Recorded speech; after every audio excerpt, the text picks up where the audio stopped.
E é isso aí, galera, meu nome é Leandro Ambrosio, trazendo mais um vídeo aqui pra vocês, só que dessa vez um vídeo um pouco triste, na verdade, algo que realmente aconteceu na história do Brasil. É uma cena inclusive parecida com Auschwitz, isso mesmo, com o Holocausto nazista, só que aqui no Brasil. Eu vou fazer um vídeo sobre o Holocausto nazista, sim, lógico, mas da forma que eu faço, um micro documentário, um vídeo de 8, 10 minutos, até 15, mas contando aí um pouco da história pra vocês. Eu não me aprofundo muito para não ficar um vídeo cansativo, mas também eu trago história para vocês. Bom, para quem me conhece sabe que eu gosto muito de grindcore, isso mesmo, bandas como Hot, Óbito, Desalmado, dentre outras, Expurgo, enfim, e dentre várias outras bandas. E tem uma banda chamada Óbito que eles lançaram esse disco aqui, que é um disco chamado Colônia, isso mesmo, o nome do disco é Colônia. Inclusive eu tava com a galera do Óbito um sábado desses aí lá no Tendal da Lapa, são muito meus amigos, eu gosto muito deles de coração. Uma amizade realmente verdadeira, onde o carinho é recíproco. Gosto muito deles. Um abraço a todos vocês do Óbito. Aí vocês falam, nossa, mas o que tem a ver grindcore, rock, esses rock barulhento que você ouve com a história que você vai contar? É o seguinte, a história que eu vou contar, que devido a esse disco aqui, eu acabei conhecendo um livro muito bom chamado Holocausto Brasileiro. Isso mesmo, da Daniela Arbex. Isso, é esse livro aqui que é muito bom, eu recomendo, chama Holocausto Brasileiro. É um livro maravilhoso. E como eu falei, traz uma história bem triste aqui, que é referente ao Holocausto, muito parecido com o Holocausto nazista, lá em Auschwitz. Inclusive, como eu falei sobre o Óbito, eu já fiz um vídeo sobre essa banda, eu vou deixar aqui pra vocês verem, na época que eu falava sobre bandas de rock e tudo, mas eu vou voltar ao assunto agora do livro, que é um livro que fala sobre o maior hospital psiquiátrico do país, que é o Hospital Psiquiátrico de Barbacena, em Minas Gerais. O nome do hospital é Colônia, e é um hospital onde ficava bem afastado, porque o hospital tratava primeiramente de pacientes com tuberculose, então ele ficava bem mais afastado da cidade. Então ele ficava mais ou menos lá pro alto da Serra da Mantiqueira, então ele ficava para esses lados bem afastado devido, né, como eu falei, a tratar pacientes com tuberculose. E aí já em 1961 ele já estava com 50 mil pacientes, acabou fazendo disso, se tornando o maior hospício do Brasil, o maior hospital psiquiátrico do Brasil, ou seja, de pacientes com tuberculose, acabou se tornando um hospital psiquiátrico.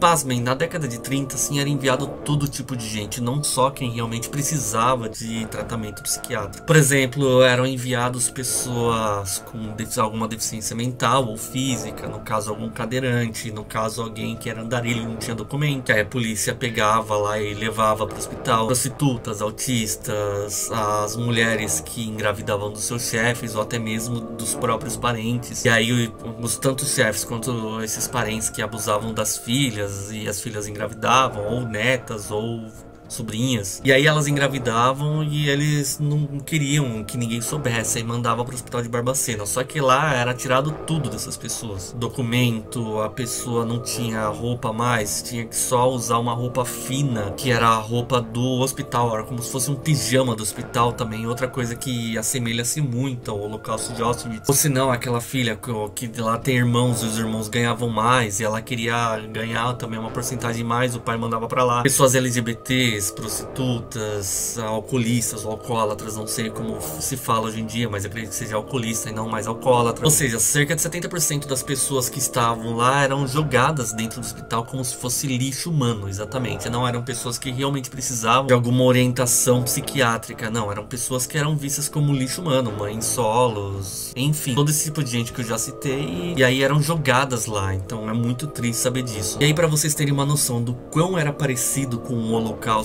alemão, com o Holocausto nazista de Auschwitz, as pessoas chegavam em trens. Isso mesmo, chegavam lá em vagão escrito trem pra louco. Isso mesmo. Caso vocês queiram saber dessa história, primeiramente tem esse livro que eu falei pra vocês, que é o livro de Holocausto Brasileiro. E também vocês podem ver o documentário. Eu vou deixar aqui no link na descrição, que o documentário também é feito pela autora do livro. No caso, a Daniela Arbex, ela também, além de escrever o livro, ela fez o documentário. Eu vou deixar o link aqui pra vocês, tá bem mais completo. Mas preparem o coração porque é muito triste. E nessa parte fala do maquinista que ele pegava o trem, ele trazia as pessoas e tava lá, trem pra louco, vagão pra louco. As pessoas chegavam em vagão, então é muito triste isso daí. E aí voltando a comparar com Auschwitz, é porque as pessoas chegavam lá, tinham suas cabeças raspadas, suas roupas tiradas, seus cabelos, além de ser raspados, eram tirados seus documentos, ou seja, a pessoa entrava lá, acabava sendo ninguém. Sendo assim, as pessoas que chegavam lá eram separadas por sexo, idade, por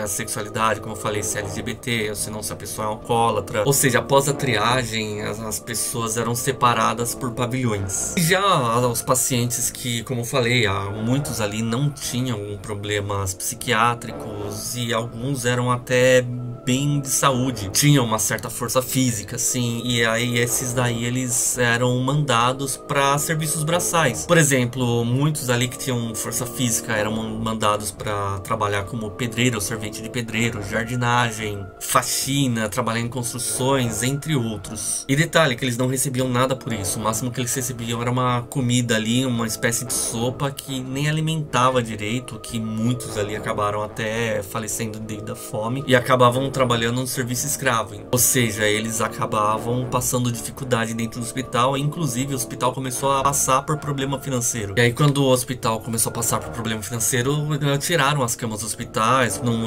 começaram a não comprar mais cama, e onde os pacientes que sempre chegavam começavam a dormir amontoados. Eles ficavam amontoados uns em cima dos outros para se esquentar, para esquentar os corpos, né? Aí devido a isso, muitos ali que ficavam embaixo acabavam morrendo sufocados, e inclusive o poder público começou para não ficar tão feia a situação assim, começou a colocar capim para eles dormirem em cima do capim. E aí, como eles não tinham cama, eles dormiam no chão, todos amontoados em cima do capim, dividindo espaço com rato, com barata. Então era precária a situação deles. E detalhe, ficou uma superlotação tão grande que na década de 60 chegou a ter um médico para 400 pacientes. Ou seja, teve essa superlotação, e isso sem contar também tratamento de choque, que às vezes os médicos queriam fazer tratamento de choque e mandavam outros pacientes fazer tratamento de choque, pacientes, os seus colegas. Muitos ali que morriam no tratamento de choque, os corpos eram vendidos para faculdades de medicina, tipo como se fosse um tráfico humano, sabe? Ou seja, chegou a ter 50, 60 mil pacientes que foi contado, fora os que não foram contados. Os que morriam e vendiam assim na surdina, sabe? Para essas faculdades de medicina. Tornando assim as condições subhumanas desse hospital, assim, parecendo muito com o Holocausto nazista em Auschwitz. A diferença, na verdade, é em números, tá? Porque em Auschwitz morreram 4 milhões e meio, 6 milhões de judeus, não sei, mas aqui no hospital foram 60 mil pessoas ao longo de todos esses anos. E aí o psiquiatra italiano Franco Basaglia, que teve a oportunidade de visitar o hospital em 1979, ele olhou aquela condição subhumana e ele mesmo comparou com Auschwitz, e ele solicitou o fechamento na mesma hora. Porém, o fechamento mesmo, ele só ocorreu uns anos mais tarde, na década de 80, e aí, por ironia do destino, em 1996, a colônia reabriu como se fosse um museu da loucura. Isso mesmo, acabou, por ironia do destino, se tornando um museu da loucura. Depois de tudo que passou, depois de toda a condição subhumana, depois de tudo que as pessoas passaram, pacientes que nunca mais viram mães, pais, pacientes que nasceram dentro do hospital e foram para alas diferentes, nunca conheceram suas mães, que eram também pacientes do hospital, bebês que foram abandonados pelos pais, sabe? Tudo nessa condição subhumana que passou. Teve gente que nasceu lá e nunca aprendeu a falar direito, às vezes tentava gesticular, queria alguma coisa. Por esforço de outros pacientes, eles conseguiam fazer pelo menos o mínimo, né? Eles conseguiam pelo menos andar, alguns nem andavam direito, eles só avisavam quando tava com fome, algo do tipo, porque realmente eles não tinham, assim, como avisar, eles não sabiam falar, eles não sabiam escrever, eles não sabiam ler, como eu falei, era uma condição subhumana. Então esse foi o Hospital Colônia, esse foi o hospital que o Brasil precisa saber, infelizmente muita gente ainda não sabe. Mas e você, já sabia desse hospital? Você já conhecia esse hospital? Mas como eu perguntei, eu vou perguntar de novo, você já conhecia? Se caso você conhecia, deixa aí, eu posso ter deixado passar algo do tipo, deixa aí seus comentários. Se caso você não conhecia, também deixa aí seus comentários, é muito importante o feedback de vocês. Não deixa de dar seu like, seu joinha, se eu gostei, se inscreve inscreve no canal, ativa o sininho da notificação, que sempre que sair vídeo novo vocês vão ter atualização de cada vídeo que sair. Compartilhe esses vídeos nas redes sociais, no Facebook, grupos de Facebook, WhatsApp, grupos de WhatsApp, entre demais redes sociais. Porque vocês gostando, curtindo, compartilhando, ativando o sininho, de certa forma engajando o vídeo, o YouTube entendeu que vocês gostaram do vídeo e começa a passar meu canal pra frente, o canal começa a ganhar mais relevância, beleza? Muito obrigado e falou!